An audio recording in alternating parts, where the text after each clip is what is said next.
umitaw at bigla na naman po nagpapansin. Bakit kanyo? Para namang mga kababayan, itong si Sal Panelo ay tinututulan po na maging ombudsman daw itong si SOJ Boying Rimulya. Alam naman po natin mga kababayan na ngayon po ay nagpahayag na po ng interest itong si Boying Rimulya na siya po mga kababayan ay nagpasa na po ng application para po sa posisyon ng ombudsman. At alam naman natin ang kasalukuyang nakaupo doon ay si Samuel Martires na appointee ni Digong Duterte. At mga kababayan, mga ka-GP Natics, ito po ang pahayag nitong si Sal Panelo kung bakit, hindi ko alam, bakit gusto niyang pigilan itong si SOJ Boying Rimulya, mga kababayan, na maging ombudsman. Sabi niya, hindi po pwedeng si Boying Rimulya ang maging ombudsman kasi yung mga ginawa niya, nilabag niya ang karapatan ni Kibuloy, Bantag, Tebes, dating Presidente Duterte. Yun ay nagpapatunay na hindi siya magiging patas. Kailangan sa ombudsman, may independence of mind, may integridad at mahusay. Sumusunod sa batas, hindi yung ginagamit ang batas para iharas ang mga taong kalaban sa politika. Kumbaga mga kababayan na nakikita ko dito, parang alam nyo na, yung takot sa sariling multo itong sila Panelo. Kasi, nung panahon ni Digong Duterte, mga kababayan, mga ka-GP Natics, nakita naman natin, ultimo yung missing sa Bungeros na hanggang ngayon ay pinag-uusapan. Di ba? Hindi po nabigyan ng aksyon.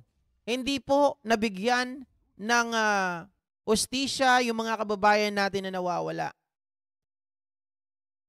Sa akin, yung ginawa nitong si SOJ Boying Rimulya, mga kababayan, kay Bantag, although ako ay hindi naniniwala na si Bantag talaga ang nagpapatay kay Percy Lapid. O, totoo yun. Mga kababayan, natutukan ko kasi yung balita na yan. Alam nung mga nandito sila Naomi Shin na talagang tinutukan ko yan at kinalaban ko si Boying Rimulya. Kaya lang mga kababayan, mga ka-GP Natics, sa pagtatagol o pagtatago nitong si Bantag na sa amin ay malapit naming kamag-anak yan o malayo, mga kababayan, dahil nga sa kanyang pagtatago, ang sinasabi ko rito ay meron din naman siyang itinatago at may pinagtatakpan. Dahil kung wala talaga siyang kasalanan, sila ay lalaban, sila ay haharap sa korte, 'di ba? Hanggang sa katapusan or hanggang sa kanilang makakaya. Marami naman din magagaling na abogado itong sila Bantag. Yung nangyari naman mga kababayan kay Kibuloy, yun daw ay pagtanggal sa karapatan ni Kibuloy. Di ba si Kibuloy naman ang nagsabi, mga kababayan, file a case in court. Ngayon, napila ng kaso. Nahuli si Kibuloy, mga kababayan. Yun ba ay pagtanggal, pagsupil sa karapatan? Kaya nga binibigyan si Kibuloy ng karapatang lumaban. Ilan ba yung abogado ni Kibuloy? Napakarami din, parang si Sara Duterte.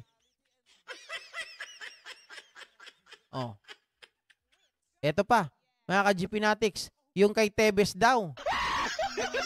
Yung ginawa kay Tebes. Kung tutusin, kung titingnan nating maigi, mga ka-GP Natics, with due process yung ginawa kay Arnie Tebes. Diba? Hindi kagaya nung panahon ni Duterte. Walang due process. Dito may karapatan ng tao, mga kababayan, na patunayan niya na ang kanyang sarili ay inosente. Pero nung panahon ni Duterte, hindi ka pwedeng maging inosente. Bakit kamo, mga kababayan, makakapagsalita pa ba ang patay? Diba?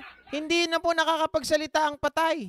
Paano niya po ililigtas? Kung paano niya po poprotektahan o paano niya po ipaglalaban ang kanyang karapatan? Kung sinasabi natin na mali ang desisyon ng SOJ, mga kababayan, pero nakikita nyo buhay yung tao. Nandyan yung kanilang mga abogado para ipagtanggol sila. Ang batas po ay tumatakbo, ang batas po, mga kababayan, ay pwede nilang maging leeway para patunayan to prove them wrong. 'Di ba? Pero sabi ko nga, again, hindi natin ito pwedeng ikumpara doon sa nakaraang administrasyon. Kasi sa nakaraang administrasyon, hindi mo na may pagtatanggol ang sarili mo. Mga kababayan, hindi ka na makakapagsalita. Dahil kung patay ka na, pinakinabangan ka na ng milyon-milyon, bakit milyon-milyon? Di ba pag may patay, 1 million to 2 million ang bayad? Pag buhay, 500,000. Sisang ka pa. Di ba? Mga kababayan? Parang ang nangyayari kasi dito, si Sal Panelo, natatakot sila mga ka-GPnatics na pag naging ombudsman itong si Boying Rimulya, baka mas malala pa po yung makita dito ni Boying. Baka mas malala pa yung lumabas na mga problema ng mga Duterte. Diba?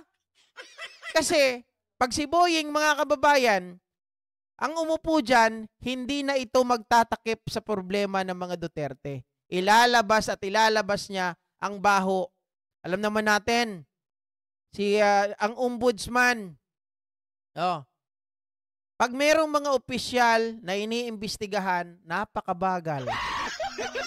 Pag may mga opisyal, mga kababayan, na kailangan tingnan ang kanilang mga salin, ay hindi mo na makita. Bakit? Mga ka-GPnatics. Sila-sila po. Sila-sila ata. Ata na lang gamitin natin. Diba? Yung salin ni Digong, yung salin ng mga nakaraang administrasyon ay hindi na natin makita kasi sa executive order na inilabas ng dating Pangulo para protektahan yung kanilang mga salin. Ang sabi ni Digong, baka kami na lang ang makita ninyo. Wala na kaming magawa. Bakit ka naman makikita? Bakit ka naman iimbestigahan kung wala kang ginagawang masama? Diba?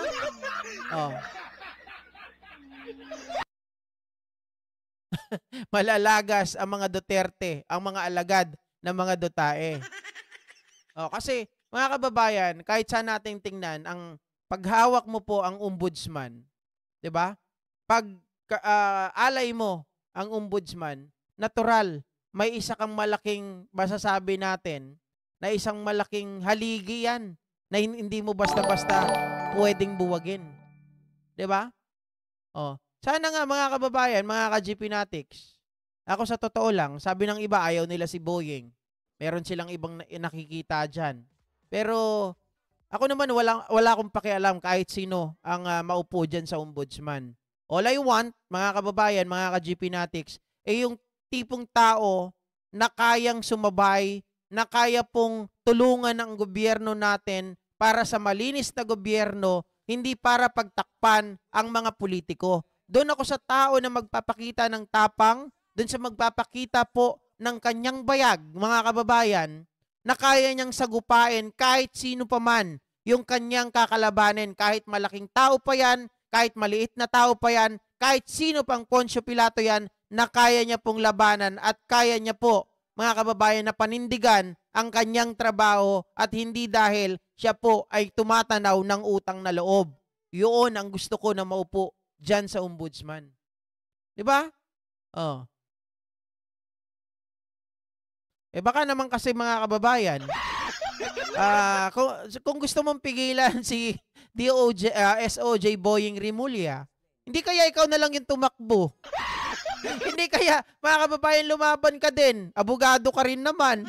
Diba? Sana si Coco na lang, sabi ni Bernard Santos. Hindi pwedeng si Coco Pimentel. Bakit kanyo? Mga kababayan, may 1-year ban rule. Diba? Hindi pa pwede. Tumakbo si Coco, natalo bilang mayor. Si Trillanes, hindi rin po pwede. Ganun din. Tumakbo rin siya, natalo. Hindi rin po pwede. Applicable lang, mga kababayan, yung mga posisyon na yan doon sa mga tao po na hindi tumakbo nung nakaraang eleksyon. Okay? Uy, may nagsasalita ah. Salsal Panelo, wala kang magagawa kapag inupo ni PBBM si SOJ Remulla maging ombudsman. Tama, mga kababayan, kasi ang posisyon ng SOJ, yan ay tawag dito, ito po ay nasa desisyon po ng ating Pangulo. Okay? Kung sino man ang iupo niya dyan, wala tayong magagawa. Hmm.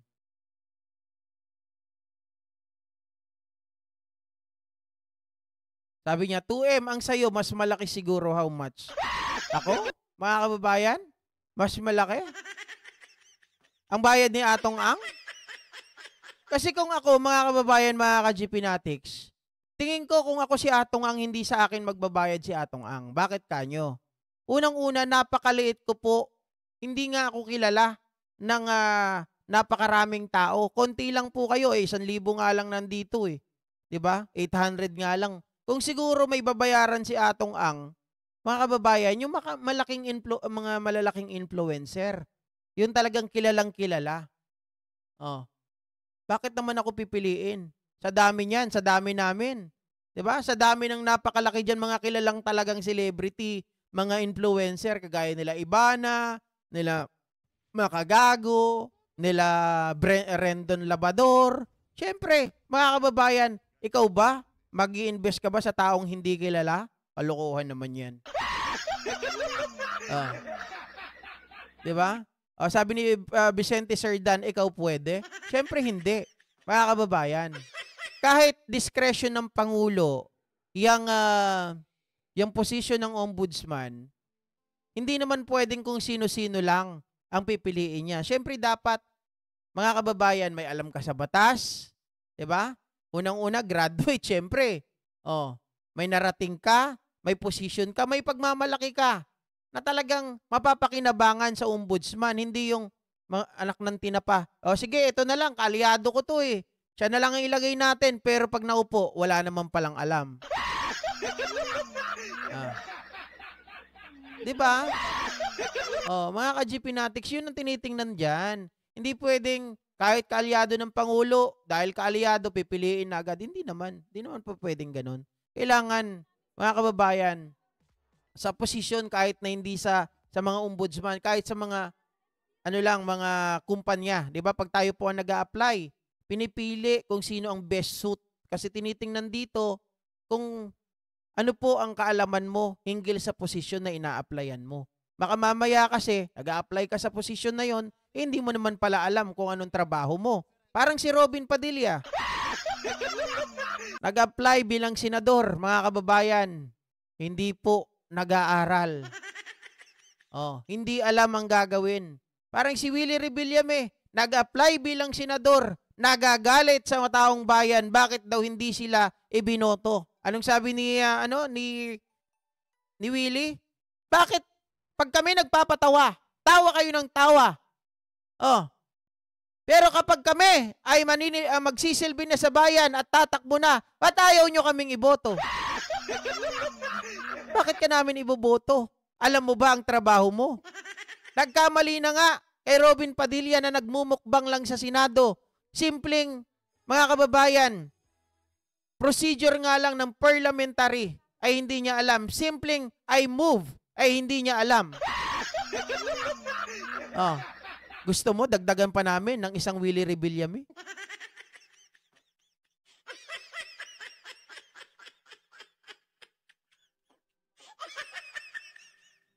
Sabi ni Asherin Lagmay, remember hindi voters ni PBBM si Attorney Claire Castro, pero ngayon siya ang tumatayo ng spokesperson niya. Kasi ang good thing kay Pangulong Bongbong Marcos, mga kababayan, hindi siya tumitingin sa kulay. Tumitingin siya doon sa kayang itulong ng isang tao at kung ito ba ay fit sa kanyang pwesto. 'Di ba? Ganun lang naman 'yun eh. Kaya niya ba na panindigan? Kaya niya bang panindigan? Kaya niya bang gawin ang kanyang description? Baka mamaya, mga kababayan, 'di ba? Sabi ko nga kanina, Robin, Willie Rebillame, kayo. Pipiliin niyo ba 'yon? Iboboto niyo? Kaya nga tayo, hindi natin binoto si Willie. Kasi ayaw natin madagdagan pa ang isang bobo doon sa Senado. Oh. Anyway, mga kababayan, gusto ko man na magtagal pa ng pakikipagkwentuhan sa inyo. Pero sorry po, at kailangan ko nang pumunta ng hospital. Sorry, magkita-kita na lang po tayo muli bukas, mga kababayan. At sana po, maoperahan na rin si Mrs. Para nang sa ganun, araw-araw na po tayo muli magkita. Diba mas mahirap kasi yung patakbo-takbo ako eh. Kaya kailangan, limitado rin yung oras natin. Kasi mahirap din yung lalo na sa ganito. Diba? Ang utak natin nadidrain kapag hindi po tayo nakakapagpahinga ng maayos. Anyway, kasama po, tama po kayo. Kasama Sir Nelson Tolin, si Ipe Salvador. Bye guys! Ingat po kayo palagi. See you!